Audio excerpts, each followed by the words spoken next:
Buen día, en este video vamos a ver la primera parte de la unidad número 3, que es sistemas cerrados. Vamos a empezar viendo el primer principio de la termodinámica, todo lo que respecta al balance de energía. Vamos a empezar por definir dos formas de energía capaces de cruzar las fronteras de un sistema. La primera que vamos a ver es el calor.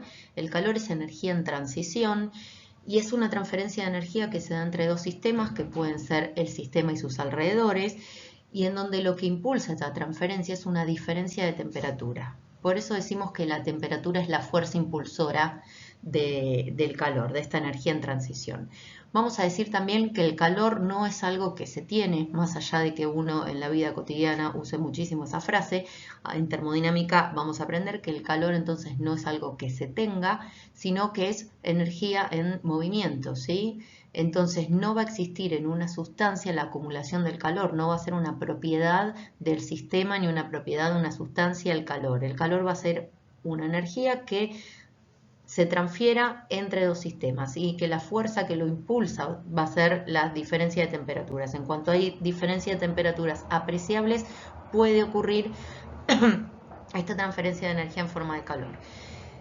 ¿Por qué digo puede ocurrir? Porque en los procesos adiabáticos, en los procesos en los cuales nuestro sistema está aislado, esa transferencia de calor no existe o es despreciable, ¿sí? Con lo cual nosotros vamos a decir que el calor en esos sistemas es cero. La otra forma de transferencia de energía, o sea, de energía que es capaz de cruzar las fronteras del sistema, va a ser el trabajo, y nos vamos a referir a este tipo de energía como energía que traspasa las fronteras cuando la fuerza impulsora no es la temperatura. Ejemplos de ello van a ser pistón móvil, eje giratorio, movimiento de electrones a través del trabajo eléctrico, y ya vamos a profundizar bastante más en esto. Vamos a definir tres mecanismos de transferencia de calor, más allá de que esto lo van a ver en mayor profundidad en fenómenos de transporte y después en tecnología de la energía térmica. Acá vamos a hacer simplemente vamos a mencionarlo, ¿sí?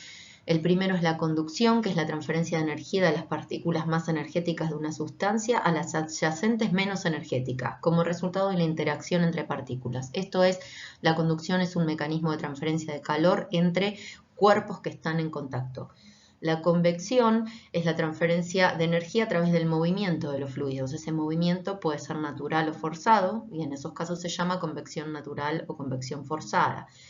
Y por último, la radiación, que la radiación se da entre cuerpos que no necesariamente están en contacto entre sí, y es se da a través de la emisión de ondas electromagnéticas.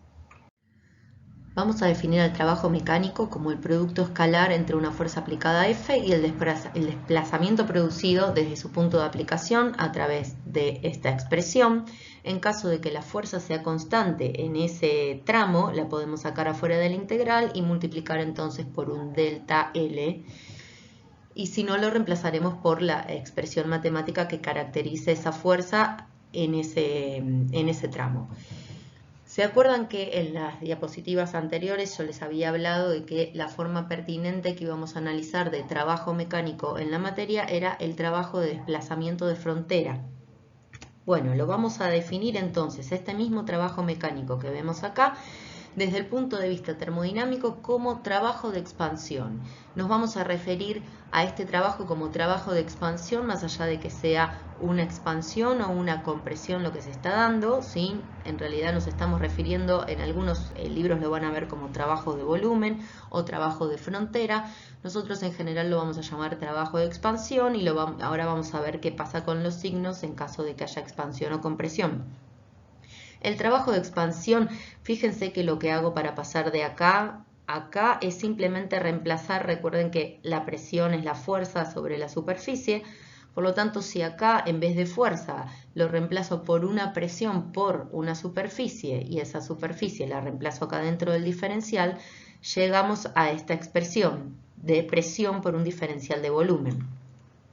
Dado que la presión en un sistema, la presión que el sistema ejerce sobre su entorno, nos vamos a referir a ella como la presión de oposición, va a ser esa fuerza la que provoque el desplazamiento de las fronteras del sistema, ¿sí? Entonces, ahora vamos a ver qué pasa si ese desplazamiento es desde el sistema hacia los alrededores o si ese desplazamiento se da desde los alrededores hacia dentro del sistema.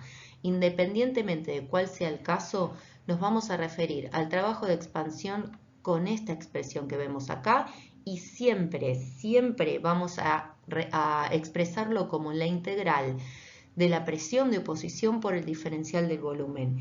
Y después, en casos particulares, vamos a ir viendo si esta presión la podemos sacar como una constante afuera de la integral o cómo la podemos reemplazar. Pero siempre vamos a definir el trabajo de expansión de esta manera que vemos acá. Como definimos recién, el calor y el trabajo son formas de transferencia de energía, por lo tanto son cantidades que tienen una dirección y una magnitud. En ese caso entonces vamos a necesitar unidades para definirlas y también un signo. Para unidades de energía vamos a estar usando las unidades del sistema internacional, Joule, o bien kilojoule, que serán 1000 veces Joule, BTU, calorías, recuerden la definición de caloría, esto les va a servir para tenerlo fresco en la cabeza, ¿sí? Es la energía necesaria para elevar 1 grado centígrado una masa de agua de 1 gramo, es la definición de una caloría. Y vamos a estar utilizando también unidades específicas de energía, que sería la energía dividido la masa. En ese caso, Joule dividido kilogramo nos quedaría expresado de esta manera. Metro cuadrado sobre segundo cuadrado va a ser Joule dividido kilogramo.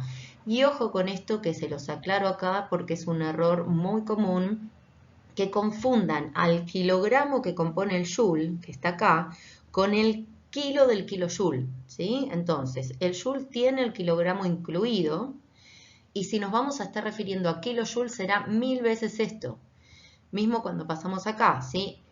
El joule dividido kilogramo simplemente nos queda como metro cuadrado sobre segundo cuadrado. Si al kilojoule lo divido por kilogramo, me va a quedar 1000 veces esto que tenemos acá. Y esto es muy importante a la hora de hacer balances de energía, tanto en el primer parcial como en el segundo parcial. Así que recuerden esto que les aclaré acá.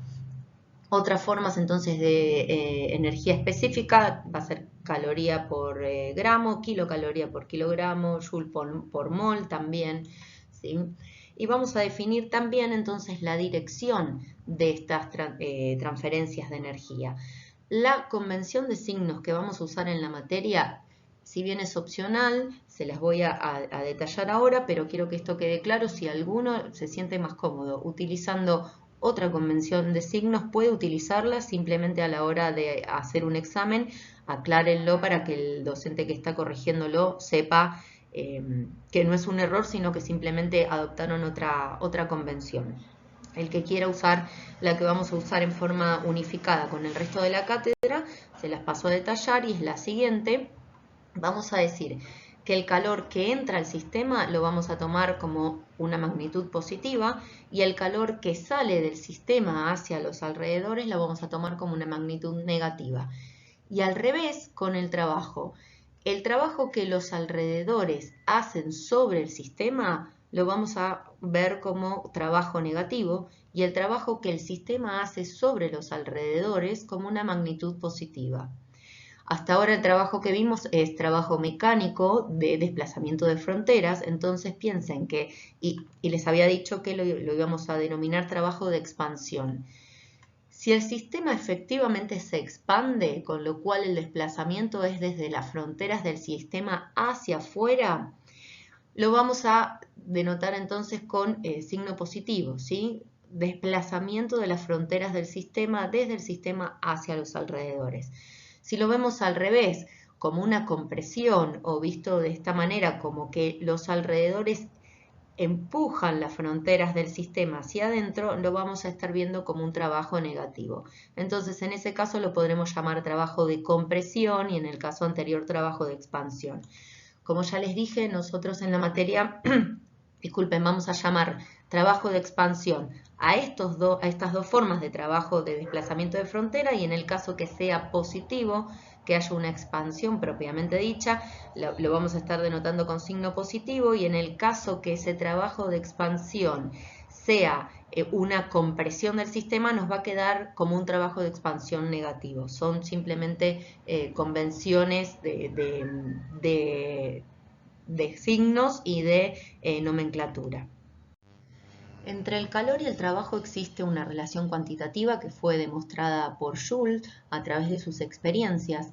Lo que Joule hizo fue descubrir que se necesitaba una cantidad de energía específica por masa de agua por cada grado que aumentaba la temperatura por acción de la agitación. Esto es trabajo mecánico de agitación que representamos a través de este esquema con un agitador, ¿sí? Entonces, a continuación lo que hizo fue acercar un cuerpo más frío y descubrió que la temperatura del sistema, que había aumentado por acción de la agitación, disminuía a través de la transferencia de esta energía, entonces en forma de calor, ¿sí? Del sistema hacia este cuerpo más frío. Vamos a definir a la energía interna como la suma de todas las formas microscópicas de energía. Y como formas microscópicas de energía vamos a ver las siguientes. La primera va a ser la energía cinética a nivel molecular. No la confundan con la energía cinética a nivel macroscópico, que es la que calculamos como un medio de la diferencia al cuadrado de las velocidades. Esta energía cinética molecular está vinculada con la energía de traslación, rotación y vibración a nivel molecular. Esto es, la primera, que es la que se conoce como la energía cinética de traslación, es la que está relacionada con el movimiento en el espacio de las moléculas. La energía cinética de rotación es la que está relacionada con los movimientos de rotación respecto a de un eje de moléculas poliatómicas, y la energía de vibración es la energía vinculada con la vibración respecto a un centro de masa común en moléculas poliatómicas. Esta energía cinética aumenta con la temperatura y desde ya que por la energía cinética de traslación es la más importante en gases. A estas energías microscópicas le vamos a agregar lo que es la energía potencial, también a nivel molecular, y es la que está relacionada con las fuerzas de atracción y repulsión, que ustedes conocen estas fuerzas intermoleculares como las fuerzas de London, las fuerzas de Van der Waals, las puentes de hidrógenos, las de unión complejos, etc. Esta energía potencial tiene particular importancia en sólidos y en líquidos. Y por último vamos a ver la energía electrónica molecular, que está relacionada con las transiciones en orbitales moleculares, que es importante en los tres estados de la materia. Sin embargo, para gases vamos a hacer una aclaración importante. En particular para gases es la energía cinética microscópica la que tiene importancia, la que más vamos a prestarle atención. Va a aumentar con la temperatura, desde ya que sí, y además una aclaración que hay que hacer es el tema de los gases ideales. Para los gases ideales dijimos que uno de los supuestos era que no existían fuerzas intermoleculares entre las partículas, entre las moléculas de gas. Por lo tanto, al no existir fuerzas intermoleculares, la energía potencial desaparece, su importancia acá, desaparece el peso en la energía interna, ¿sí? de esta componente. Y por lo tanto tampoco nos interesa qué tan cerca o lejos se encuentren las partículas o las moléculas entre sí, sino que lo que nos interesa va a ser la temperatura. Por lo tanto, para gases ideales, y algo que van a recordar de acá que termine la materia, para gases ideales la energía interna es una función exclusiva de la temperatura. Esto vale solamente para gases ideales, repito. Dos aclaraciones. Por más que suene insistente, esta afirmación de que para el gas ideal la energía interna es función exclusiva de la temperatura vale solamente cuando usamos el modelo de gases ideales. En cuanto usamos gas de Van der Waals, ecuaciones cúbicas de estado diferentes a Van der Waals, el factor de compresibilidad, etc., el modelo de gases ideales no va a ser lo que está caracterizando nuestro sistema. Por lo tanto, esta afirmación deja de tener validez, ¿sí? Si bien la energía interna será también función de la temperatura, ya no será una función exclusiva de la temperatura. Para gases ideales es función solamente de la temperatura. Como segunda aclaración, vamos a decir que la energía interna, acá, si bien les digo que es la suma de todas las formas microscópicas de energía, la energía interna es en primer lugar, es una forma macroscópica de energía. Comprende entonces la suma de todas las formas microscópicas, pero caracteriza a nuestro sistema a nivel macroscópico. a su vez es algo que está, o sea, la energía interna está contenida, es propia de nuestro sistema. No es como lo que les conté al principio que pasaba con el calor o con el trabajo, que eran formas de energía que se movían a través de las fronteras. No, la energía interna es algo que es propio del sistema. Entonces ahora sí estamos en condiciones de ahondar un poquito más en el primer principio de la termodinámica, que es el principio de conservación de la energía. Decimos entonces que la energía no se crea ni se destruye, solamente cambia de forma. Por lo tanto, que la energía se mantiene constante y cuando desaparece en una de sus formas, aparece en otra forma. Si nosotros pensamos en un sistema aislado, esto es un sistema cerrado en términos de transferencia de masa y además aislado en términos de transferencia de energía, podemos pensar también que el universo es un sistema aislado, porque es un sistema completo, ¿sí? que comprende a todo y que más allá de sus fronteras no existe intercambio de energía ni de materia.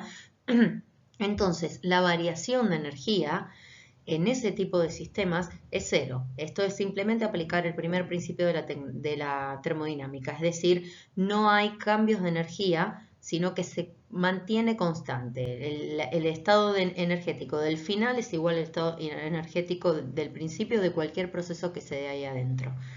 Entonces, podemos pensar a nuestro sistema formado también por una masa constante, porque vamos a considerar que también se mantiene el balance de materia dentro de nuestro universo, ¿sí? Entonces, nuestro sistema formado por una masa constante está contenido también por unos alrededores a través de esta frontera del sistema. Sabemos que a través de la frontera del sistema es posible intercambiar qué formas de energía, trabajo y calor, ¿sí? Entonces, además de esto, tenemos que los alrededores tienen también una frontera que habíamos definido tan lejos de nuestro sistema de manera que lo que pasa en esa frontera no nos importara. Y definimos al universo como entonces un sistema que comprende estos dos subsistemas, nuestro sistema principal y los alrededores. Al universo lo podemos considerar como un sistema aislado perfectamente por esto que les contaba recién, más allá de las fronteras del universo o de cualquier sistema aislado, no va a haber intercambios de masa ni energía con nada más que esté afuera de eso, ¿sí? Es un sistema absoluto, digamos. Entonces, si lo pensamos de esta manera, esta variación de energía en el universo, que decimos que es cero porque es la energía que se mantiene constante, la podemos plantear de esta manera también.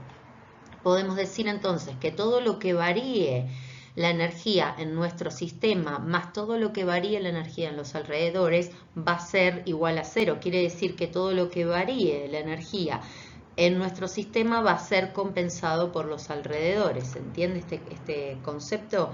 Entonces acá lo que estamos haciendo es aplicar el principio de conservación de energía en un sistema aislado o en el universo. Por lo tanto decimos que la variación de energía en nuestro sistema más la variación en los alrededores, eso es lo que va a ser igual a cero. Ampliando el análisis, entonces podemos determinar cuál es la variación de energía para un sistema y cuál es la variación de energía para sus alrededores. Entonces, empezamos por definir cómo varía la energía a nivel macroscópico en un sistema y será entonces la sumatoria de las variaciones de energías, todas las formas de energía macroscópicas que puedan caracterizar un sistema para nuestro sistema total. Entonces, de esa manera nos queda determinado que la variación de energía de nuestro sistema será igual a esta sumatoria que la vamos a definir de la siguiente manera. La primera energía a nivel macroscópico que definimos fue la variación de energía interna. Y otras formas de energía macroscópicas que conocemos son la energía cinética y la energía potencial. Ahora sí, la energía cinética va a estar relacionada con la velocidad del sistema, porque estamos hablando, ¿sí?, del sistema. Lo mismo la energía potencial va a estar relacionada entonces con cambios en la altura del sistema. ¿Qué pasa con los alrededores? El análisis que vamos a hacer de los alrededores en la materia va a estar siempre basado en que nosotros vamos a estar mirando al sistema, no a los alrededores. Entonces nuestro punto de vista va a ser desde el sistema. Parados en el sistema, todo lo que ocurra en los alrededores lo vamos a poder interpretar entonces como energía que entre o salga de nuestro sistema. a través de las fronteras hacia o desde los alrededores, ¿sí? Repito, entonces nos paramos, el análisis siempre va a estar basado en nuestro sistema y todo lo que ocurra en los alrededores va a ser algo que visto desde el sistema ocurre desde o hacia. Por lo tanto, la variación de energía de los alrededores va a estar relacionada con estas dos formas de energía que conocemos, que son las que son capaces de transferirse a través de las fronteras del sistema. Por lo tanto, serán el calor y el trabajo. Por ahora lo pongo con estos signos más y menos porque todavía no definimos, si bien ya definimos cuál es la convención que vamos a usar, no les conté cómo queda esto a partir de esa convención. Pero entonces, nos quedaría que la variación de energía de nuestro sistema va a ser igual a la variación de energía de los alrededores con el signo cambiado, ¿sí? O sea, llevando este término para este lado. Por lo tanto, la variación de energía a nivel macroscópico de nuestro sistema será la variación de energía interna más la variación de energía cinética más la variación de energía potencial, y esto va a ser igual a la variación de energía que hayan sufrido los alrededores. Acá le cambié de signo para que vean que pasé para el otro lado esos términos. ¿Qué pasa cuando analizamos un sistema cerrado, que es esta primera parte de la materia? Cuando aplicamos este balance de energía que tenemos acá y lo limitamos a sistemas cerrados, lo primero que vamos a hacer es simplificar que tanto la energía cinética como la potencial en sistemas cerrados van a perder sentido, porque vamos a considerar los sistemas estáticos, no vamos a considerar que nuestro sistema empieza en una altura y termina nuestro análisis cuando el sistema o el recipiente que estemos analizando cambie su altura, se caiga. No vamos a considerar, por lo menos en esta primera parte de la materia, que son sistemas cerrados, no vamos a considerar ni la energía cinética ni la potencial, porque vamos a considerar que en nuestro análisis estas dos energías no van a variar desde el principio al final del proceso, ¿sí? Otra cosa, entonces, vamos a decir que entonces la variación de energía de nuestro sistema será la variación de energía interna. Y la que está relacionada con los alrededores, con la que se mueve a través de la frontera, serán el calor y el trabajo, y con nuestra convención de signos nos va a quedar de esta manera, que la energía interna, la variación de energía interna de un sistema cerrado será igual al calor menos el trabajo.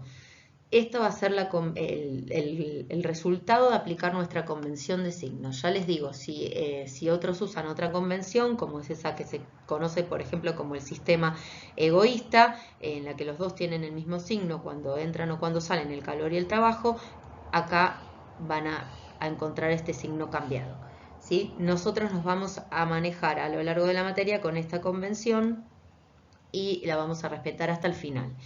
Otra cosa que les quiero aclarar, acá la energía interna le agrego un delta adelante porque estamos hablando de variación de energía interna. Como la energía interna es algo que el sistema sí posee, entonces voy a estar evaluando cuánto varió esa energía desde el principio hasta el fin de un proceso determinado.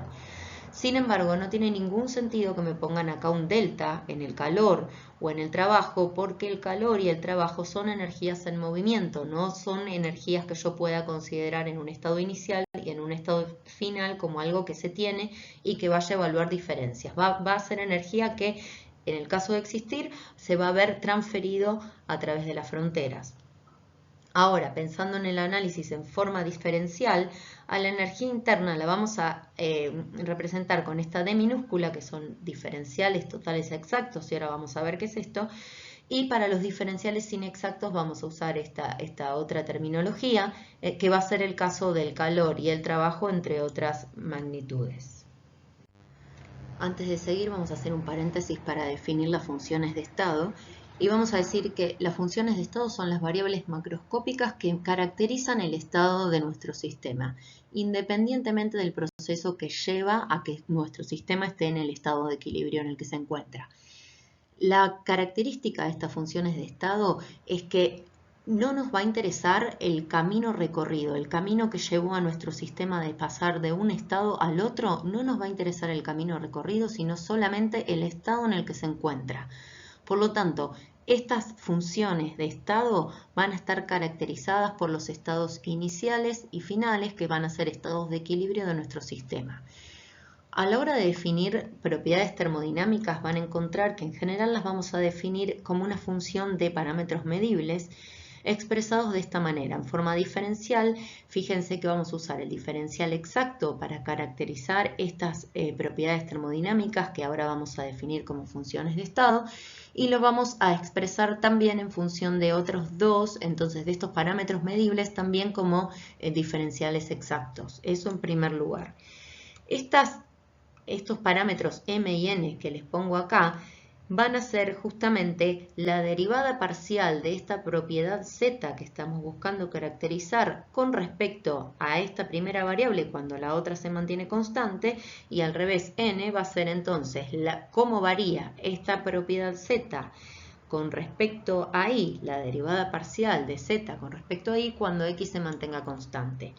Para que una función sea función de estado, lo que se tiene que cumplir es que la derivada parcial de m, donde m ya lo definimos acá, respecto a y, cuando x se mantiene constante, sea igual a la derivada parcial de n con respecto a x cuando y se mantiene constante. Esto es lo que se llama que lo que se debe cumplir es que las derivadas parciales cruzadas sean iguales. Entonces, las derivadas cruzadas serían la derivada de esto respecto de esto y la derivada de esto respecto de esto.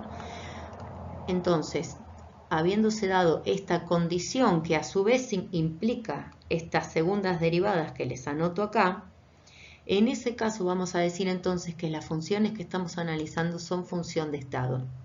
Esta es la condición matemática, pero recuerden que la condición a la hora de interpretar físicamente qué es una función de estado es esta que les pongo acá con un recuadro en rojo, ¿sí?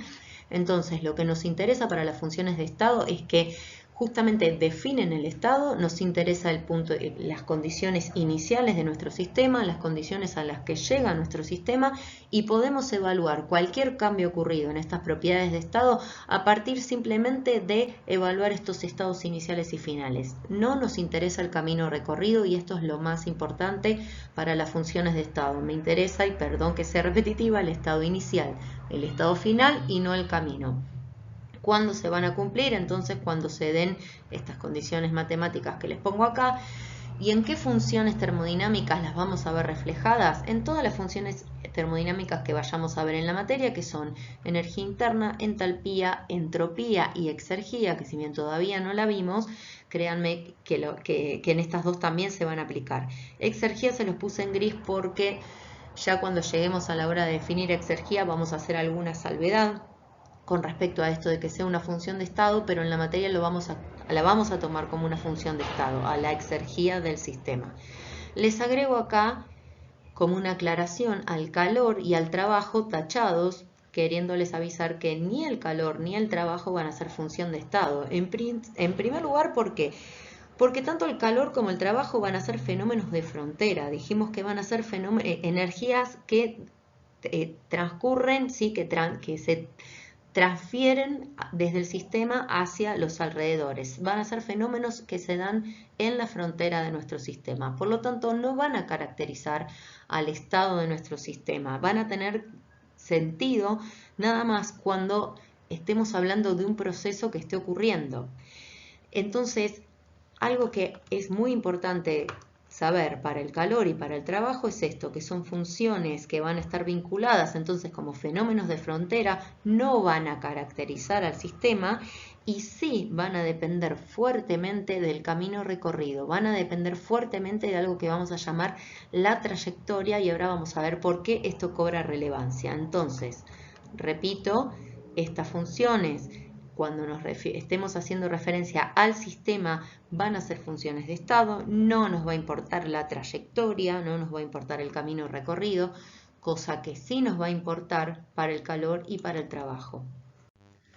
Ahora sí vamos a definir a la energía interna en función de dos parámetros medibles. En este caso, a la energía interna la vamos a definir en función de la temperatura y del volumen específico, que son dos variables intrínsecas, independientes y medibles. Como les dije, recuerden que la energía interna es una función de estado, ¿sí? Y la vamos a expresar de esta manera, entonces, como un diferencial total exacto, que va a ser igual entonces a la derivada de la energía interna respecto de la temperatura cuando el volumen es constante por el diferencial de la temperatura, más lo que varía la energía interna con el volumen cuando la temperatura es constante por el diferencial de volumen. Esta va a ser entonces la expresión general para la energía interna, y vamos a definir a este término como el CB, como la capacidad térmica específica volumen constante para cualquier sustancia. Entonces, para cualquier sustancia, la variación de la energía interna con la temperatura cuando el volumen es constante se define como el CB,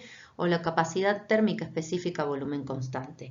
Por lo tanto, la expresión de energía interna para cualquier sustancia nos quedará expresada de esta manera. El diferencial de energía interna será igual al CB por el diferencial de temperatura más este término que ya vamos a ir viendo cómo lo vamos a poder caracterizar. Esta expresión nos sirve entonces para sólidos, líquidos y gases. Ahora, ¿qué pasa para los gases ideales? Para los gases ideales, habíamos dicho entonces que la energía interna era una función exclusiva de la temperatura. Por lo tanto, este término de acá no va a tener sentido, ¿sí? No va a variar la energía interna con la variación de ninguna otra propiedad mientras la temperatura se mantenga constante. Entonces, para los gases ideales y solamente para los gases ideales vamos a expresar a la variación de energía interna de esta manera, simplemente como el CB por el diferencial de T. Vamos a ver después qué pasa cuando integramos esta expresión, pero recuerden que también entonces el CB va a ser una función exclusiva de la temperatura, que lo tenemos acá.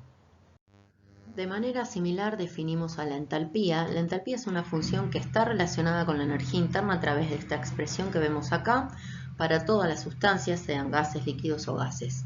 Para expresar la entalpía en términos diferenciales, la vamos a expresar en función de dos parámetros medibles, que son la temperatura y la presión, y nos va a quedar expresado de esta manera que vemos acá, en donde otra vez vamos a definir a este primer término como la capacidad térmica específica, pero en este caso a presión constante, ¿sí? Va a ser la variación de entalpía con respecto a la temperatura cuando la presión se mantiene constante. Por lo tanto, esta expresión nos queda expresada de la siguiente manera, tanto para sólidos, líquidos o gases. Entonces, ¿qué pasa cuando nos vamos al caso de los gases ideales?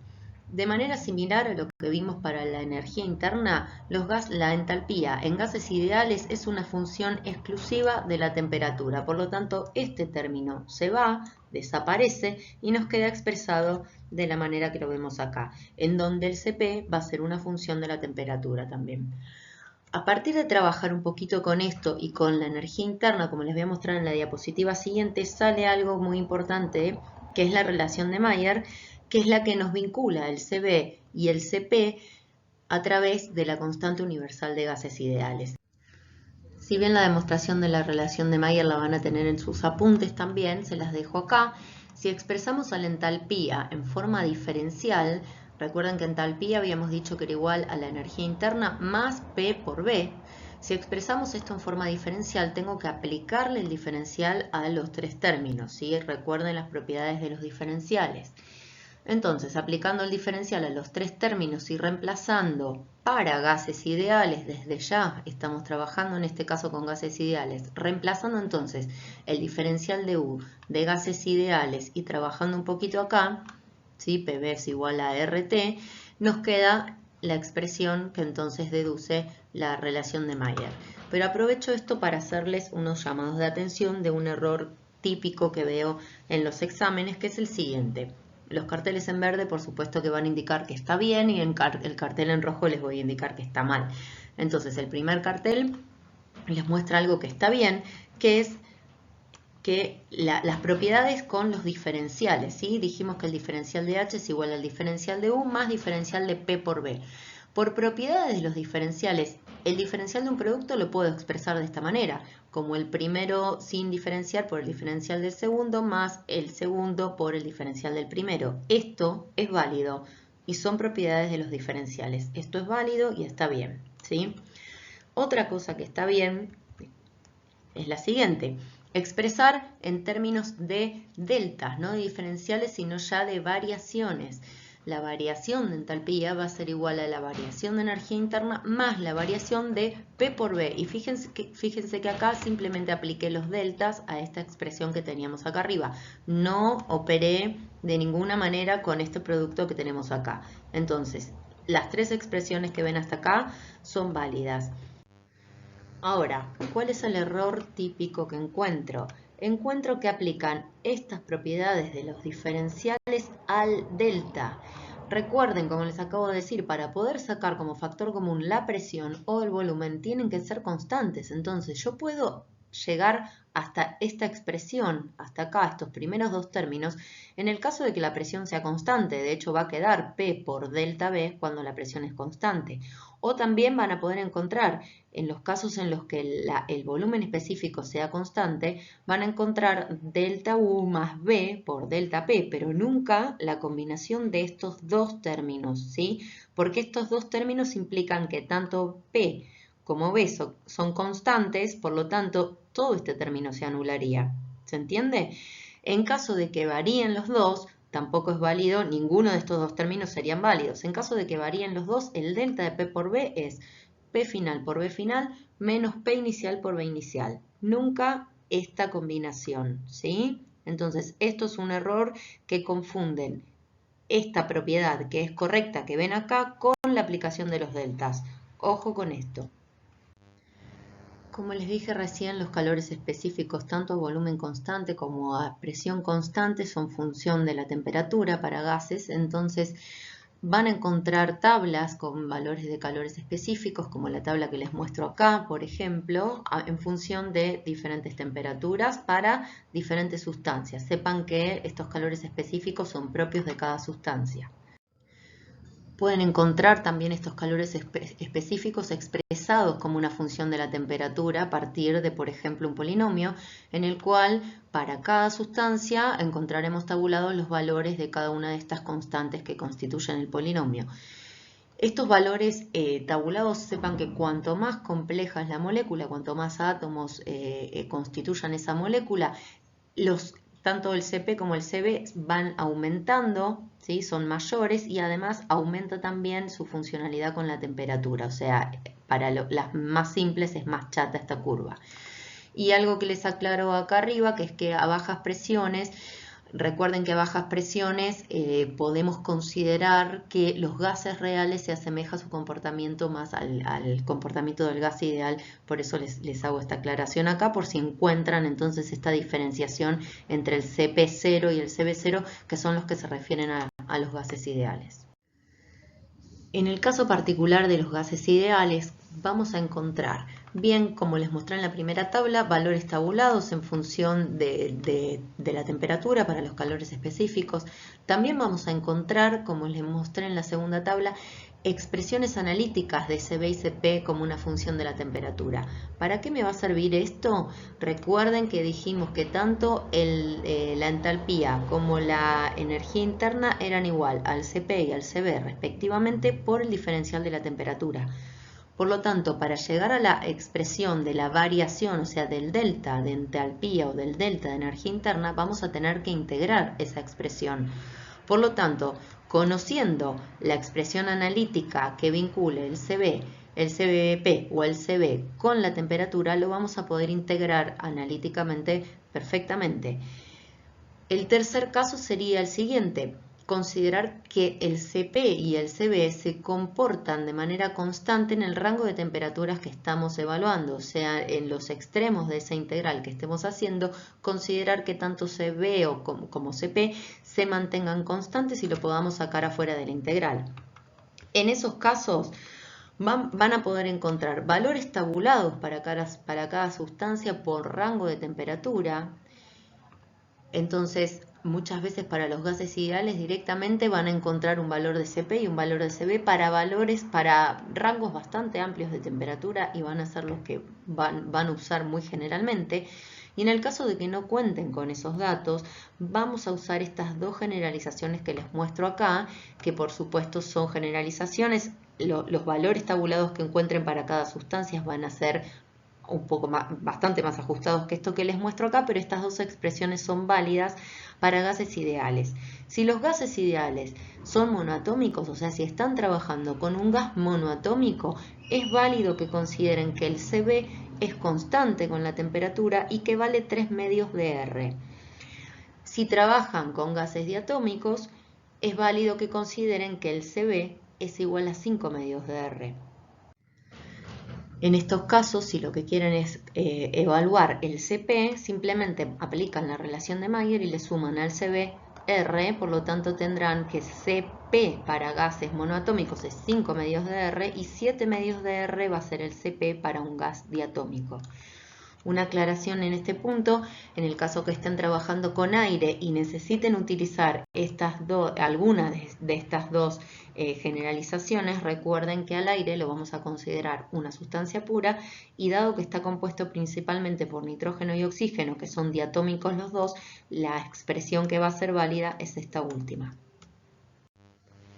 En el caso de sólidos o líquidos, vamos a decir que son sustancias incompresibles, por lo tanto que sus volúmenes específicos permanecen aproximadamente constantes durante un proceso. Con este aproximadamente nos referimos a que si bien sabemos que un poco van a variar, esa variabilidad la podemos considerar despreciable para los términos de nuestro proceso. Entonces, vamos a decir que la energía asociada al cambio de volumen va a ser insignificante en comparación con otras formas de energía y que el C, en este caso, la capacidad calorífica, la vamos a llamar simplemente sin diferenciar si es Cb o Cp. Y va a ser una función de la temperatura. Entonces, en estos casos de sólidos o líquidos, para expresar la variación de energía interna nos quedará expresado solamente como C por diferencial de T. Y cuando vayamos para la parte de entalpía, vamos a aplicar la expresión que conocíamos, ¿sí? Diferencial de entalpía, diferencial de energía interna, más el diferencial de P por B, que acá se los di desagregado en los dos términos, ¿sí? Por propiedades diferenciales. ¿Qué pasa? Como decimos que son sustancias incompresibles, este término, este diferencial del volumen específico, va a ser despreciable, por lo tanto se va y nos va a quedar expresado de esta manera. O en términos de deltas, de variaciones, nos va a quedar expresado que entonces para un fluido incompresible o para una sustancia incompresible, un sólido incompresible, el delta de entalpía es igual al delta de energía interna más el volumen específico por el delta P. ¿Qué pasa entonces si a esta capacidad calorífica la podemos considerar constante en el rango de temperaturas que estamos evaluando? En ese caso nos va a quedar que el delta U va a ser igual a C por diferencial de T y otra vez le sumamos el volumen específico por el delta de presión.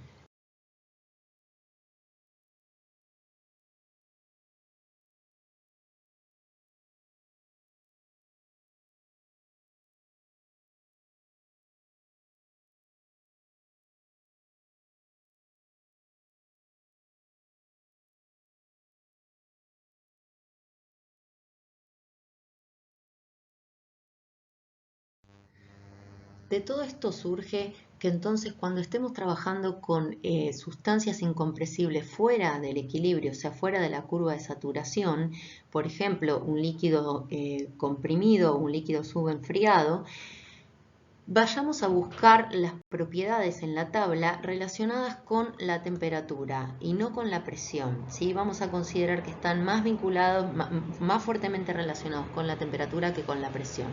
En el caso de la entalpía, acá se ve un ejemplo. Si nosotros reemplazásemos, por ejemplo, para el agua, el valor de la capacidad calorífica del agua y el valor de la inversa de la densidad para el agua en unidades comparables, siempre en el sistema internacional, vamos a encontrar que hay una diferencia de 3 órdenes de magnitud entre un término y el otro, ¿sí? Siendo este el menor.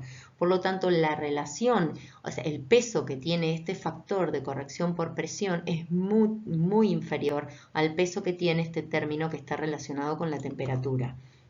En el caso, esto lo vamos a ver más adelante, pero en el caso que tengan que buscar energía interna para líquidos incompresibles, van a entrar, si lo van a buscar en tablas, van a entrar a la tabla con la temperatura, porque estamos diciendo que depende solamente de la temperatura, considerando esto que dijimos acá arriba. Y en el caso de la entalpía van a entrar también con la temperatura y a lo sumo van a corregir con la presión. Les dejo acá la expresión que utilizaríamos, a esto vamos a volver, más que nada para la segunda parte de la materia, para el segundo parcial, pero sepan que si quieren leer la entalpía de un líquido comprimido o un líquido subenfriado a una temperatura 1 y una presión P2 que es diferente a la presión de equilibrio a la temperatura 1, la leerán de esta manera. Irán a la tabla, buscarán la entalpía a una temperatura 1, acá es donde entonces otra vez les recuerdo que la vinculación más grande va a estar con la temperatura, los valores de tabla que van a leer van a ser, cuando estemos fuera del equilibrio, van a entrar con la temperatura. ¿A qué presión? A la presión que corresponda al equilibrio de esa temperatura. Entonces este va a ser el valor de entalpía para el líquido saturado que encuentran en tablas. Todo esto es porque ustedes no tienen las tablas de líquido subenfriado, ¿sí? Entonces entran con la temperatura, leen la entalpía para el líquido saturado a esa temperatura y a la presión que corresponda y lo corrigen con este término. Este término que será el volumen específico a esa misma temperatura por delta P. ¿Cuál es el delta P? El delta P va a ser el delta entre esta presión y esta presión. Por lo tanto, la presión de equilibrio T1 más la presión que estamos buscando. Cuanto más alta sea esta presión, cuanto más comprimido esté ese líquido, más peso tendrá todo este término. Pero recuerden que hablando en términos de unidades del sistema internacional, por ejemplo para el agua, encontrarán que este volumen específico es del orden de 10 a la menos 3. Con lo cual la entalpía que estamos buscando acá va a ser muy similar a la entalpía del líquido, de la saturación del líquido saturado, y a lo sumo lo vamos a corregir con este término que va a ser muy chiquito en comparación con este primero. Vamos a hacer ahora un análisis para diferentes tipos de evoluciones o procesos. El primer ejemplo que vamos a ver va a ser el de las evoluciones isocóricas o evoluciones a volumen constante. Lo que vamos a ir haciendo es ir aplicando los pasos que van a aplicar ustedes para ir resolviendo los ejercicios. Todo lo que yo les vaya a poner con fondo blanco se va a aplicar a cualquier a cualquier sustancia, sea sólido, líquido o gas, y después les voy a ir agregando colores para diferenciar gases ideales y alguna otra condición más que ya las voy a mencionar. Lo primero que van a hacer siempre es plantear el primer principio de la termodinámica, o sea, van a hacer un balance de energía. Conviene plantearlo en forma diferencial y ya vamos a ver por qué. Entonces, el balance de energía planteado en forma diferencial para un sistema cerrado, que es lo que estamos viendo, nos va a quedar expresado de esta manera: diferencial de U en forma de un diferencial exacto, igual al diferencial no exacto del calor menos el diferencial no exacto del trabajo. El trabajo ya estamos en condiciones de desdoblarlo en todo lo que es el trabajo de expansión o ese trabajo de frontera que ya definimos, y todo lo que no sea trabajo de frontera o trabajo de expansión lo vamos a llamar trabajo útil. Podrá ser trabajo entregado, trabajo hecho por el sistema, esto ya van a ir viendo de diferentes ejemplos. Si sepan que entonces el término del trabajo se puede desdoblar de esta manera. ¿Qué pasa en el caso de que no tengamos trabajo útil, que van a ser la mayoría de los casos con los que estemos trabajando en sistemas cerrados, a no ser que les digamos lo contrario?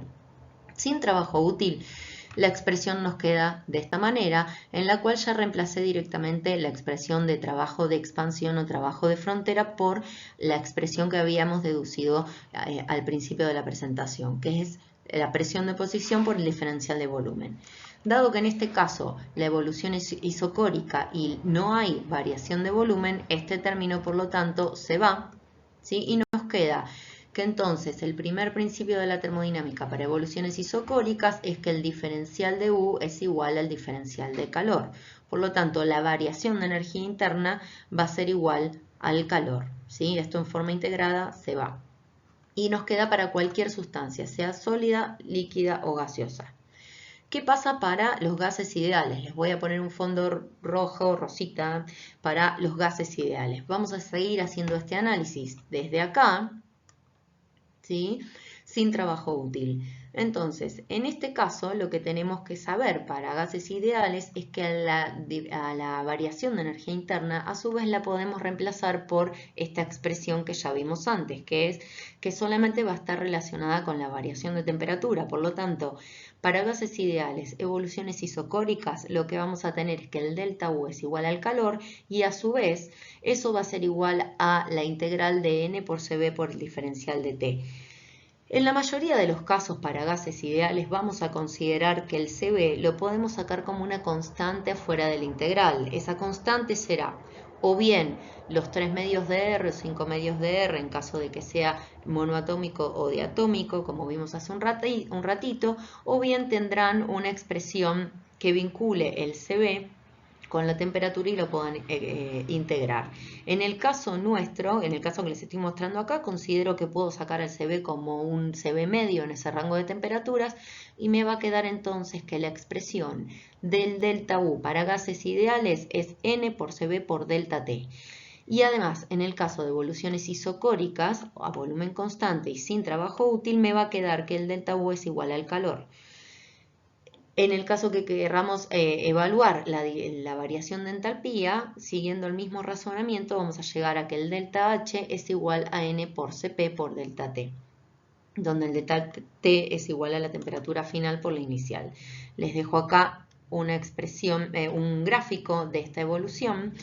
Acostúmbrense a que vamos a estar graficando en la primera parte de la materia las evoluciones en diagramas de tipo PB y ya estamos en condiciones acá de ver por qué nos va a interesar expresarlas en diagramas PB, y es simplemente porque la curva que obtengamos, el área, perdón, que obtengamos bajo la curva que nos determine la trayectoria, ahora vamos a seguir ahondando un poquito más en esto, va a ser simplemente el trabajo de expansión, ¿sí? El trabajo de frontera. En el caso de evoluciones isocóricas a volumen constante, simplemente no va a haber ninguna área involucrada abajo de la curva, van a ser evoluciones a volumen constante, por lo tanto el trabajo de expansión va a ser cero y simplemente lo van a poder representar de esta manera.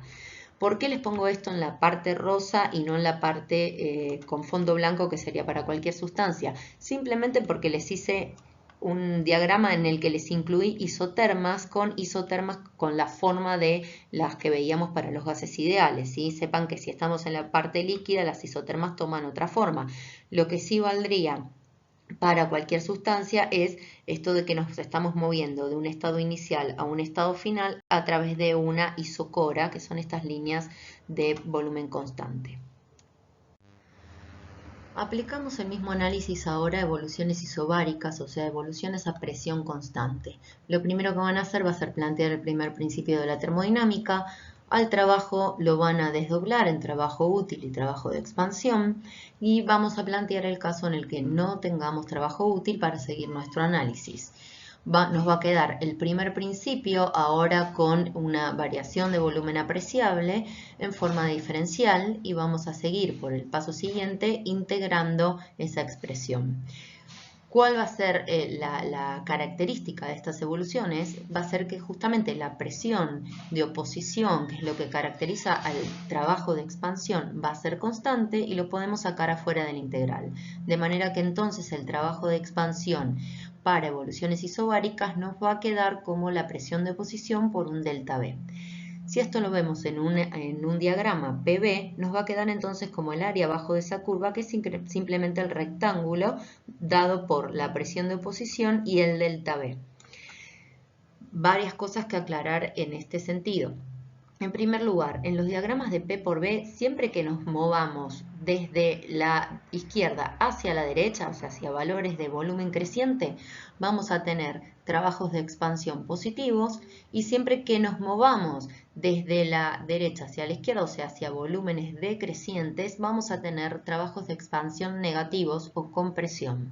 Entonces, si bien el área bajo la curva va a estar determinada por esta expresión, cuando nos movemos hacia acá serán positivos y cuando vamos hacia allá serán negativos. Eso en primer lugar, y hasta ahora todo lo que les dejo en blanco es válido para cualquier sustancia, sea sólida, líquida o gaseosa.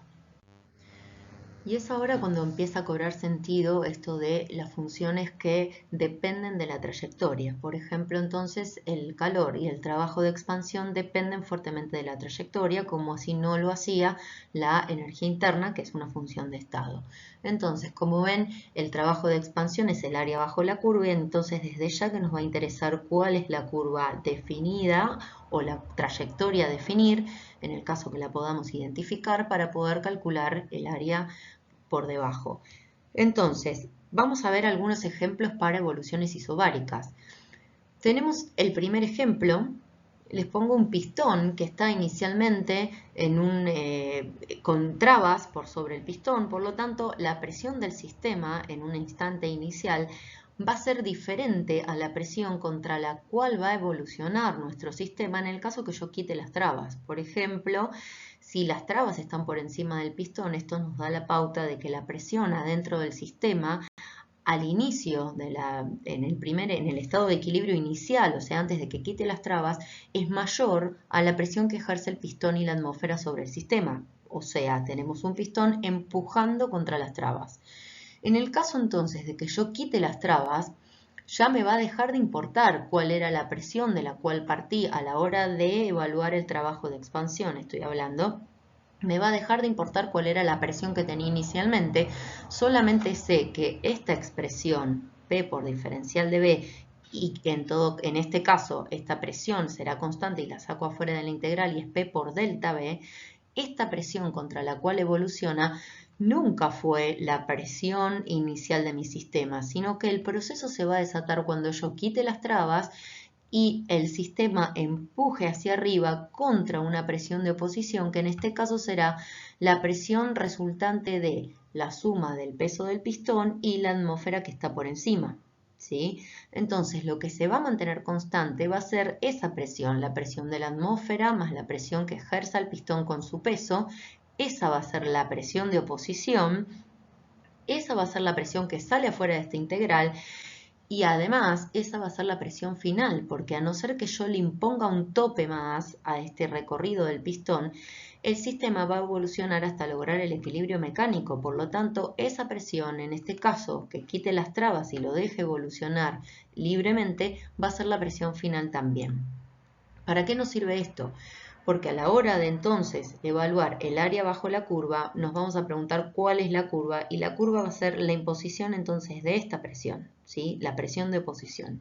Y va a ser diferente a la presión inicial del sistema. ¿Para qué nos importa eso? Vamos a pensarlo al revés ahora. Vamos a pensar este caso en el cual les muestro un ejemplo que tenemos un pistón que inicialmente está a una dada presión y no tiene nada que lo interponga, no tiene ninguna traba ni por encima ni por debajo, por lo tanto está en equilibrio con la presión que ejerce el peso del pistón y la atmósfera. En este momento, por lo menos en el momento inicial, la presión adentro es igual a la presión de oposición, ¿sí? ¿Para qué nos interesa hacer esta diferenciación entre este primer estado y este segundo estado?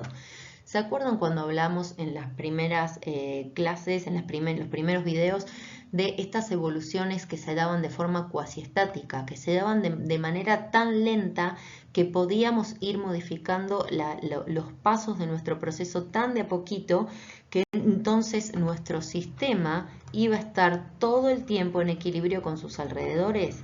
Bueno, este es el primer ejemplo de lo que vamos de una aplicación de eso que vimos en ese momento. Fíjense lo siguiente. Si yo sigo este análisis que llegué hasta acá y que lo había dejado en blanco porque es válido para cualquier sistema, para cualquier estado de agregación y para cualquier presión de oposición, les voy a empezar a poner ahora unos cartelitos en celeste cuando me quiero referir a sistemas que además están siempre en equilibrio mecánico con sus alrededores, o sea, sistemas en los cuales la presión de oposición sea en todo momento igual a la presión que está dentro. Entonces, a lo sumo, la presión que está dentro podrá cambiar de a poquito, por eso le sumo, le resto diferenciales para referirme a esos poquitos, pero en todo momento seguirá estando en equilibrio con la presión que el sistema perciba desde afuera, ¿sí? La presión de oposición o la presión contra la cual el sistema tenga que empujar. En este caso particular, además, si la evolución es isobárica, esta presión de oposición, que eventualmente en estos cartelitos celestes va a ser igual todo el tiempo a la presión del sistema, vamos a poder integrarla de esta manera. Acostúmbrense a hacer este mecanismo para resolver ejercicios. En primer lugar, planteamos el primer principio de la termodinámica, vemos qué pasa con el trabajo de expansión, ¿sí? Y seguimos por este camino que está acá. En el caso en que la presión de oposición sea todo el tiempo igual a la presión del sistema, antes de pensar si es constante o no, vamos a reemplazar a la presión de oposición por la presión del sistema más menos un diferencial de presión. Repito, solamente en el caso de que tengamos la certeza de que nuestro sistema está todo el tiempo en equilibrio con los alrededores, ¿sí? Esa condición es una condición necesaria para que las evoluciones sean reversibles. Cuando veamos el segundo principio de la termodinámica vamos a volver a esto, pero sepan que es una condición necesaria y esto nos recuerda otra vez a esa explicación que habíamos dado de los procesos cuasiestáticos, ¿sí? Era la manera que teníamos de acercarnos a esos procesos reversibles. Entonces, volviendo, la condición necesaria para que la evolución sea reversible es esta que está acá, ¿sí? El sistema en equilibrio mecánico con los alrededores todo el tiempo. Reemplazamos a la presión de oposición por esta expresión y seguimos resolviendo. En este caso, además, tenemos que la presión de oposición es constante, con lo cual esta presión, porque estamos en una evolución isobárica, por lo tanto, esta presión puede salir afuera de la integral. Y además tenemos que este otro término en el cual tenemos un producto de dos diferenciales, recuerden que un diferencial es algo que tiende a cero y por lo tanto el producto de dos diferenciales tenderá mucho más rápido a cero. Por lo tanto, siempre este producto de los dos diferenciales lo van a anular, lo van a despreciar. De acá resulta que entonces el trabajo de expansión para una evolución isobárica que además estuvo todo el tiempo en equilibrio con los alrededores, nos va a quedar de esta manera, como el trabajo de expansión igual a P por delta B. Fíjense que además, si lo comparamos con el primer ejemplo que dimos, en este caso también era una expresión de tipo P por delta B, pero en este caso era la presión de oposición por delta B. En este caso, además, esa presión de oposición es la P del sistema. ¿Para qué nos sirve esto? Por ahora, si seguimos analizando un poquito más, vemos que, por ejemplo, tenemos que la variación de energía interna nos va a quedar, pasando este término para este lado, nos va a quedar como variación de energía interna más P por delta B, y eso va a ser igual al calor. Dado que la presión entonces es constante, además puedo poner este factor adentro del delta, porque la presión es constante, así que esta igualdad y esta igualdad son equivalentes, con lo cual tengo que el delta de U más el delta de P por B, en este caso en el que la evolución sea isobárica y en este caso en el que además el sistema se encontró en equilibrio mecánico con los alrededores todo el tiempo, es igual al calor, y fíjense que esta es la expresión del delta H.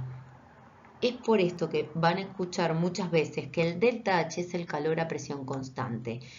Entonces, sepan que el delta H es el calor a presión constante solamente cuando la presión constante, además, fue la presión del sistema todo el tiempo. En esos casos sí es válido decir que el delta H es igual al calor a presión constante y esta expresión es válida para cualquier sustancia, sea sólida, líquida o gaseosa. ¿Qué pasa si aplicamos este mismo razonamiento a gases ideales, que es cuando tenemos la diapo en color rosa? Voy ahora a ir un poco más rápido porque ya sé que entonces ustedes van aprendiendo cuál es el mecanismo de razonamiento y la aplicación de todos los esquemas y las ecuaciones que vamos aplicando.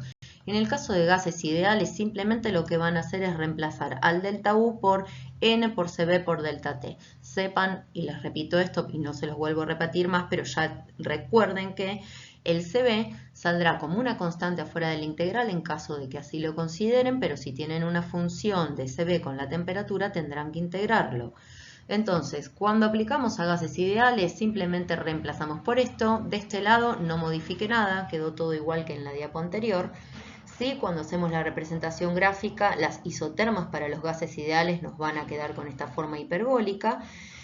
Y lo que les pongo acá en color violeta, esto es porque yo ya les dije que soy un artista del subdesarrollo, pero fíjense que si combinamos lo rosa, que son los gases ideales, con lo celeste, que era la condición de que además el sistema esté en equilibrio mecánico con sus alrededores, se los voy a poner siempre en violeta, que es la combinación de estos dos colores, para que recuerden que se tienen que dar las dos cosas, ¿sí?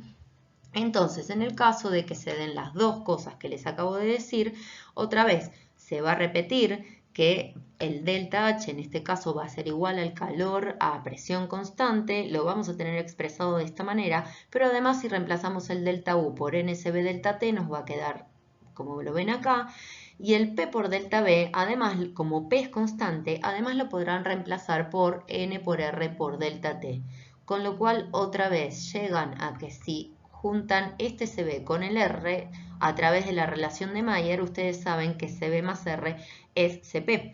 Por lo tanto, el delta H para un gas ideal, que es igual a N por CP por delta T, es igual al calor a presión constante.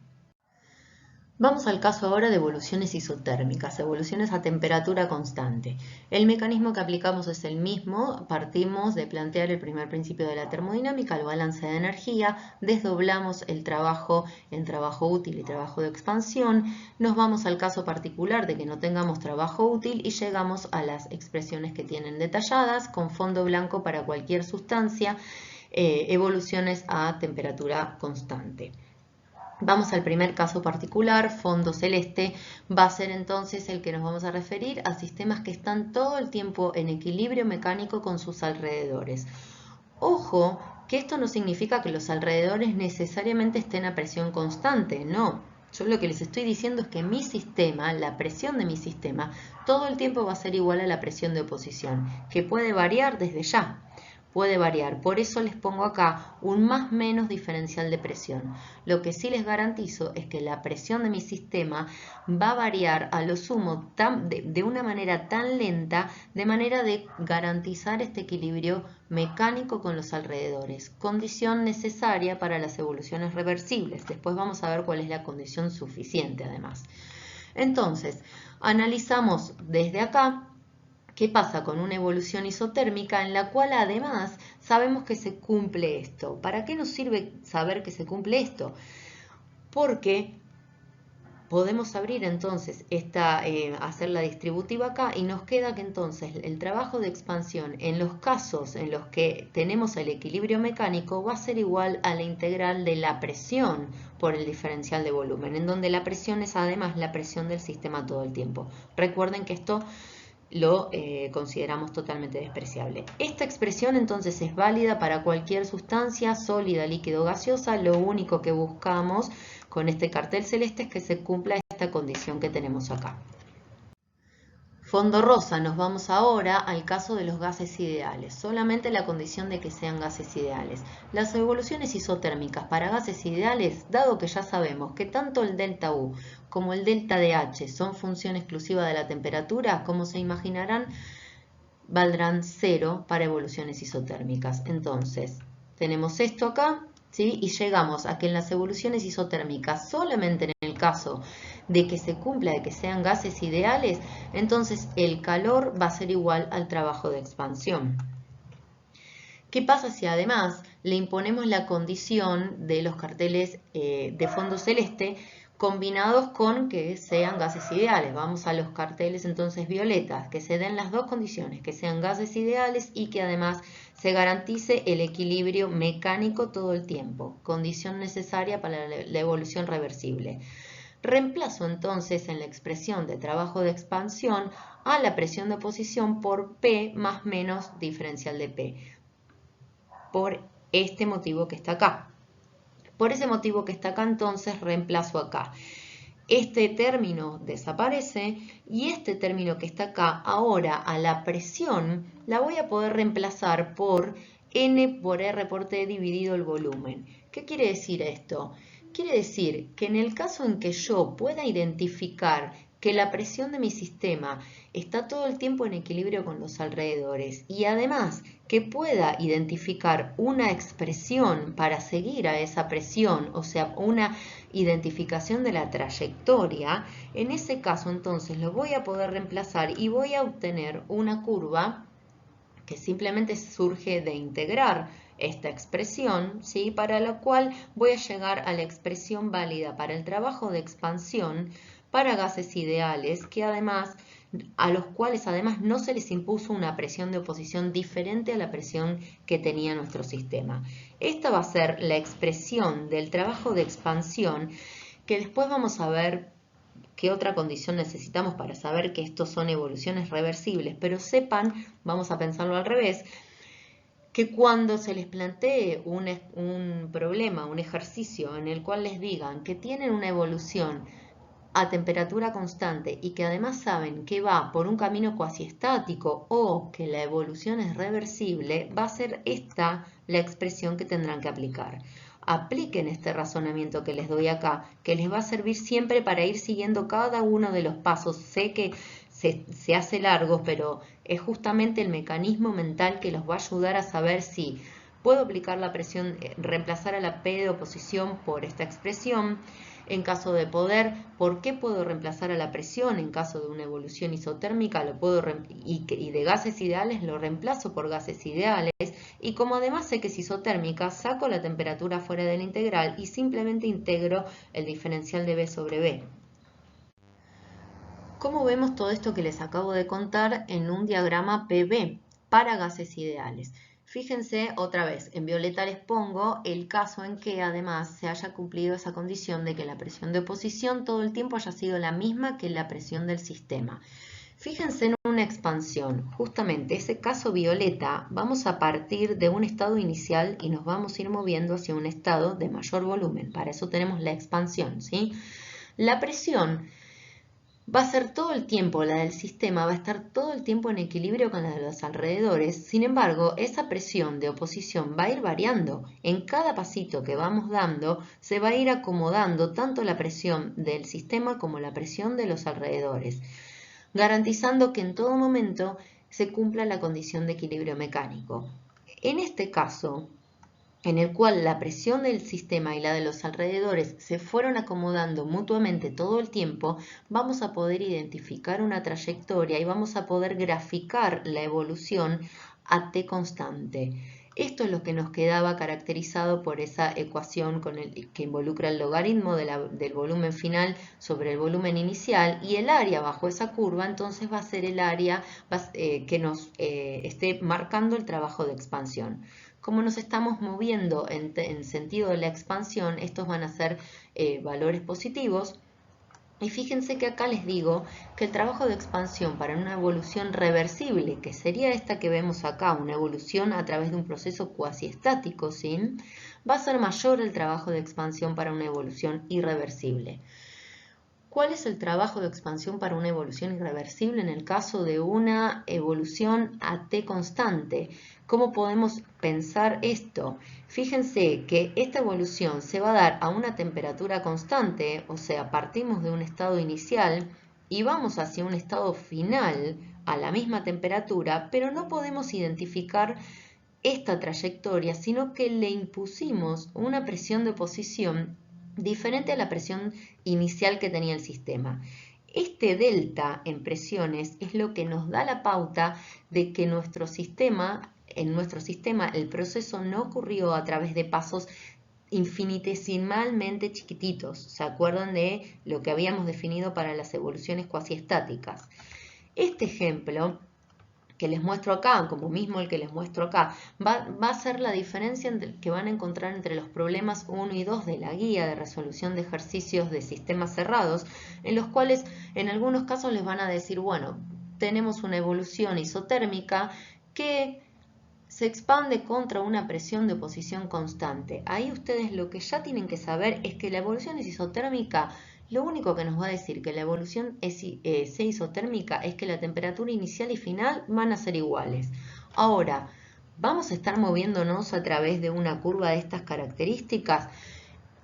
Ojo que no, ojo que si les dicen que además se les impone una presión de oposición diferente a la presión inicial del sistema, vamos a estar en este caso que ven acá. Y en este caso que ven acá, la presión de oposición podrá salir afuera del integral del trabajo de expansión como una presión constante que nada tiene que ver con ir siguiendo pasito a pasito esta evolución. Por lo tanto, el trabajo de expansión en este caso va a ser el área bajo la curva de un rectángulo que nada tuvo que ver con el principio, con el estado inicial de nuestro sistema. Fue algo que se le impuso además de esa condición de temperatura constante. Entonces, en ese caso, van a ver que el trabajo al que llegan, el trabajo de expansión al que llegan, que dicho sea de paso es un trabajo positivo, por lo tanto es un trabajo que el sistema realiza sobre los alrededores, es un trabajo que podríamos haber obtenido, el trabajo yendo por el camino irreversible es menor que el que podríamos obtener si hubiésemos ido por el camino reversible. ¿Qué pasa con la compresión? En el caso de la compresión es trabajo que nos vamos a estar moviendo desde un volumen mayor hacia un volumen menor. Por lo tanto, va a ser trabajo que tengamos que entregarle al sistema para que la evolución, para que el proceso ocurra. Fíjense que si hacemos el mismo razonamiento, vamos a partir entonces para el proceso reversible, vamos a ir siguiendo esta evolución pasito a pasito para que esté todo el tiempo nuestro sistema en equilibrio con el medio, con sus alrededores. Entonces, en el caso de la evolución reversible tendremos la curva violeta. Y en el caso de que además de la condición de que la temperatura se mantenga constante, o sea, en el caso de que además de saber que partimos de un estado inicial y nos vamos a un estado final, del cual lo único que conocemos es la temperatura, que es igual a la del punto inicial, si además le impongo una presión de oposición constante, lo que me va a decir esto es que entonces esa presión de oposición la puedo sacar afuera del integral, el área entonces que voy a integrar para el trabajo de expansión va a ser un rectángulo, ¿sí? Y en ese caso, dado que es trabajo que tengo que entregarle al sistema para que la evolución ocurra, el trabajo que le tengo que entregar a una evolución irreversible va a ser mayor que el que le hubiese tenido que entregar si hubiésemos ido a través de un camino reversible.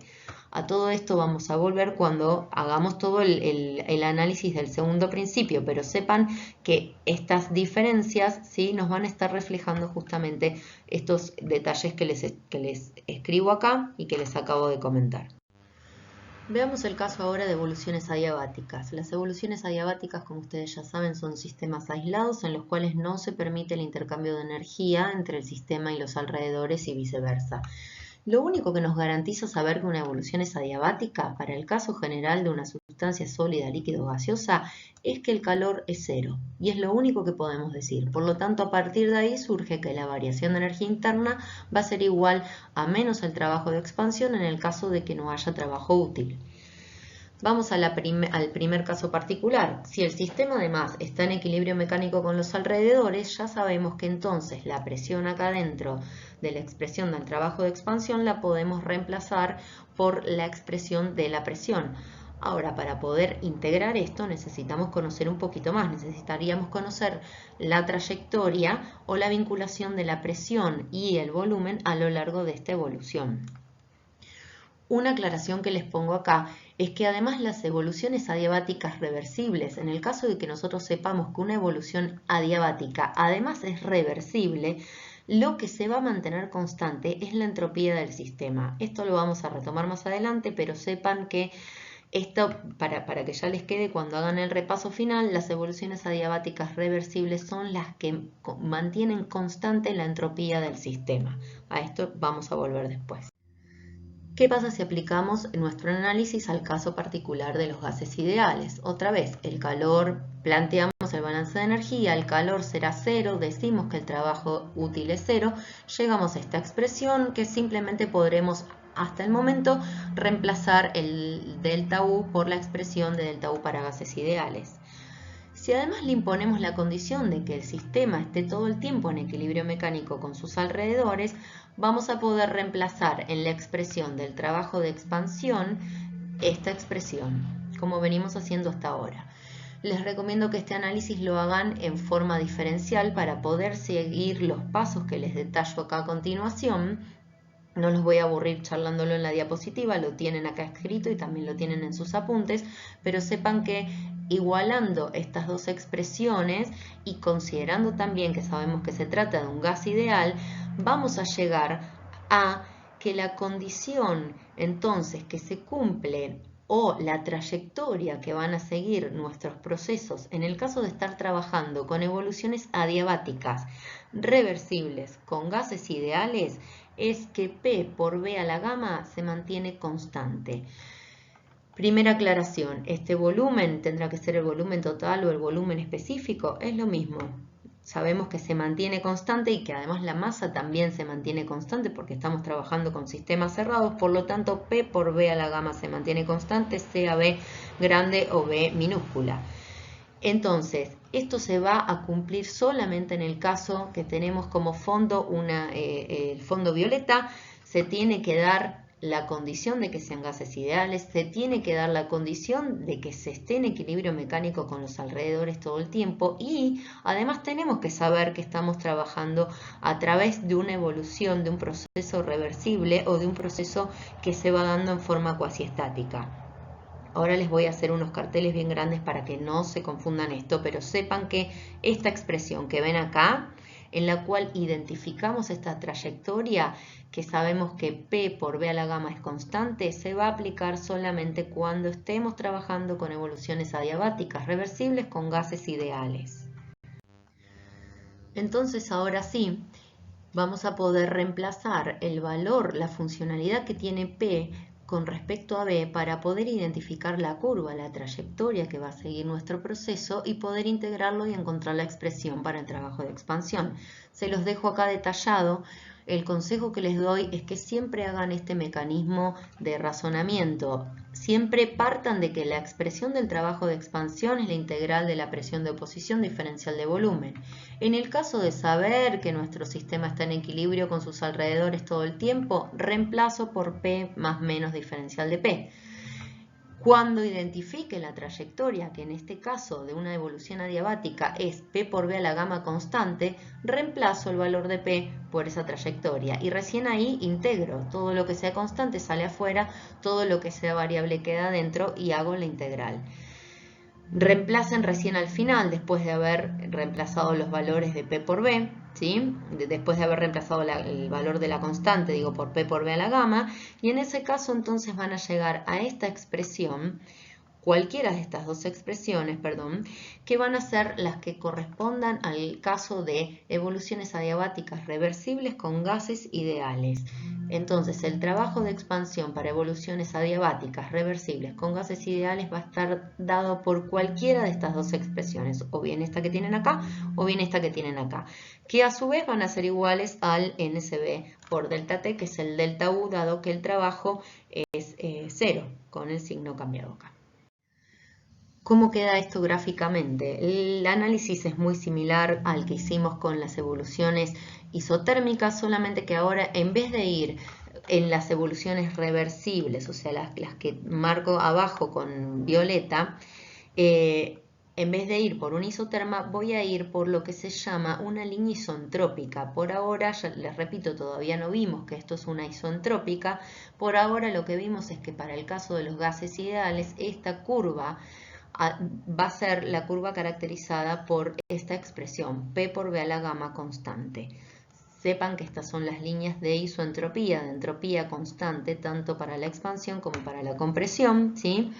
Y que entonces vamos a obtener mayor trabajo de expansión en el caso de ir por el camino reversible que en el caso de haber ido por una evolución en la cual el calor fue cero, es una evolución adiabática, pero a la cual se le impuso una presión de oposición que nada tenía que ver con la presión inicial de nuestro sistema, o sea que no fuimos a través de una evolución cuasi estática pasito a pasito por acá, ¿sí? Lo mismo, el mismo razonamiento que habíamos aplicado para la compresión, para las evoluciones isotérmicas es muy similar, solamente que en vez de ir por un isoterma, En el caso de las evoluciones reversibles, vamos a ir por una línea isoentrópica, de isoentropía, que en este caso, porque además estamos trabajando con gases ideales, se cumplirá esta condición de P por B a la gama constante. Entonces, vamos a ir por acá en el área violeta bajo la curva para las evoluciones reversibles, que va a haber que entregarles menor cantidad de trabajo para que la evolución ocurra, que si lo comparásemos cuando estamos yendo del punto inicial a un punto final a través de una evolución irreversible. Carteles de alerta por errores que veo repetidos en los parciales. Que una evolución sea diabática solamente significa que el calor es cero. Solamente sabemos que el calor es cero. Que una evolución sea diabática y además sepamos que es reversible implica que el calor es cero y que además la entropía es constante, sea para sólidos, líquidos o gases. Que una evolución sea diabática y que además estemos trabajando con gas ideal solamente me dice que el calor es cero y que además al delta U lo puedo reemplazar por NSB delta T. Nada más. Que una evolución sea diabática y que además sea gas ideal solamente me dice que el calor es cero y que el delta U es NSB delta T. Se los repito porque es un error muy común que en este caso apliquen P por B a la gama constante. Eso se va a cumplir solamente cuando la evolución es adiabática, reversible y además estamos trabajando con gases ideales. Solamente en este caso se va a cumplir que P por B a la gama sea constante. Gamma, en la diapositiva anterior les aclaraba que gamma es el cociente de CP sobre CB, ya van a ver el desarrollo. Entonces, solamente esta expresión va a ser válida en estos casos. ¿Por qué esta aclaración? Porque es muy común encontrar en los exámenes que están trabajando con una evolución adiabática reversible con un líquido y aplican esto. Esto sale de haber impuesto la condición de que sea un gas ideal. Ojo con esto. También encuentro exámenes en los cuales aplican P por B a la gama cuando les digo que estamos trabajando con una evolución adiabática y nada más. Entonces, ojo con estas 4 diferencias, ¿sí? Evolución adiabática, calor cero. Adiabática reversible, calor cero y entropía constante. Adiabática y gas ideal, calor cero y CB por delta T para el delta U. Nada más. Y solamente en el caso de que además sepamos de que es reversible y gas ideal, vamos a poder identificar P por B a la gama, que además P por B a la gama lo que nos va a estar dando es información de la trayectoria, que es lo que nos interesa para poder graficar en el diagrama P por B y poder identificar toda la trayectoria y el área bajo la curva. Por último, otra vez con fondo violeta me voy a estar refiriendo a la combinación de los gases ideales y además la condición de que sean reversibles las evoluciones, ¿sí? Van a ser, lo que voy a charlar ahora van a ser todas trayectorias que van a estar definidas. Por lo tanto, si la trayectoria está definida, si yo la puedo graficar en mi diagrama PB, quiere decir que mi sistema todo el tiempo estuvo en equilibrio con los alrededores. Si no, no podría graficarlos con una línea continua en mi diagrama PB. Por eso es que les pongo este fondo violeta y les pongo este título que son evoluciones reversibles para gases ideales. Las evoluciones reversibles para gases ideales siempre van a poder estar definidas por esta expresión. Las trayectorias las vamos a definir a través de esta expresión, en las cuales decimos que P por B a la N, que ahora vamos a analizar los casos particulares, se va a mantener constante. ¿Qué pasa cuando N tiende a infinito? En esos casos lo que se mantiene constante va a ser el volumen. En esos casos lo que vamos a tener es una pendiente de 90 grados, perdón, se me fue el cursor, ¿sí? Que va a ser el caso de las evoluciones isocóricas. En ese caso entonces vamos a decir que N tiende a infinito y que esta expresión se transforma en la expresión en la cual identificamos al volumen constante. ¿Qué pasa si este valor de N es 0? P por B a la 0, por lo tanto P es constante. Entonces en ese caso estaremos moviéndonos a través de evoluciones isobáricas y lo tenemos representado acá con esta isobara de N igual a 0. ¿Qué pasa si este N toma el valor de 1? En ese caso, P por B es constante, y como son gases ideales, RT es lo que es constante. Por lo tanto, van a ser el caso de las evoluciones isotérmicas reversibles, ¿sí? Y lo vamos a ver acá con esta isoterma roja. Por otro lado, ¿qué pasa si esta N es gamma, o sea, Cp sobre Cv? En ese caso, lo que se va a mantener constante es la entropía, y va a ser el caso de las evoluciones adiabáticas reversibles, que son isentrópicas y que desde ya estamos hablando para gases ideales. En ese caso, vamos a tener una curva parecida a la isoterma, pero con una pendiente mayor, ¿sí? Van a ver que el salto es más pronunciado. Y por último, ¿qué pasa si con este n no podemos identificar a ninguno de estos 4 valores que les señalo acá, pero sí puedo decir que es cualquier otro valor k? En ese caso lo que vamos a decir es que nos estamos moviendo a través de una trayectoria que denominamos politrópica. Son evoluciones politrópicas, aquellas entonces que estén caracterizadas por ser evoluciones reversibles con gases ideales, en las que lo que se mantiene constante es el producto de P por B a la K como constante, donde K toma cualquier otro valor. En general, ese valor de K lo van a encontrar como un valor que va a estar dado entre 1, que es el valor de la isoterma, y gamma, que es el valor del cociente de Cp sobre Cv. Por lo tanto, en general, las politrópicas las van a encontrar como una curva parecida a estas dos que están acá, en un intermedio entre ellas, ¿sí? Entonces, esto les va a servir también para uno de los problemas que tienen en la guía, no me acuerdo ahora, me parece que es el problema número 1, en el cual justamente van a saber que tienen una evolución en la cual están trabajando con gases ideales, en la cual parten de un estado inicial dado por tales características, llegan a tales otras características de sus propiedades, pero no identifican ni que el volumen se haya mantenido constante, ni que la presión se haya mantenido constante, ni la temperatura, pero lo único que saben en ese ejemplo de ese problema es que la evolución fue por un camino reversible. Entonces, sepan que si la evolución fue por un camino reversible, va a ser siempre posible identificar la trayectoria. Si además estamos trabajando con gases ideales, esa trayectoria identificable va a estar dada por P por B a la N constante. Entonces, vamos a decir que las politrópicas son una familia de evoluciones que cumplen esta condición que tenemos acá, con estos casos particulares que vemos acá y que se los aclaro en el gráfico, y que para cualquier otra la vamos a llamar evolución politrópica, en la cual P por B a la K se mantiene constante y K es cualquier otro valor. Entonces, para evoluciones politrópicas reversibles con gases ideales, a la hora de calcular el trabajo de expansión van a aplicar el mismo mecanismo de pasos y el mismo razonamiento que aplicamos para las evoluciones adiabáticas reversibles, pero en este caso simplemente van a reemplazar a la presión por esta vinculación con el volumen, en la cual lo que sabemos, lo que reconocemos como trayectoria es que P por B a la K en este caso es constante. Entonces el razonamiento que aplican es el mismo, simplemente reemplazan K por el valor de gamma, ¿sí?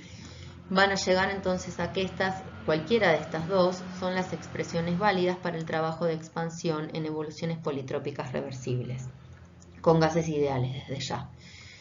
Sepan que este razonamiento entonces lo pueden aplicar para cualquier valor de K, excepto para cuando K es 1, que era el caso de la evolución, o sea, esta resolución, digamos, lo van a poder aplicar, excepto para cuando K es 1. Cuando K es 1, esto no es válido, simplemente lo que tienen que hacer es acá integrar el diferencial del volumen sobre el volumen, que nos da como resolución el logaritmo del volumen final sobre el volumen inicial, que era el caso de las evoluciones isotérmicas.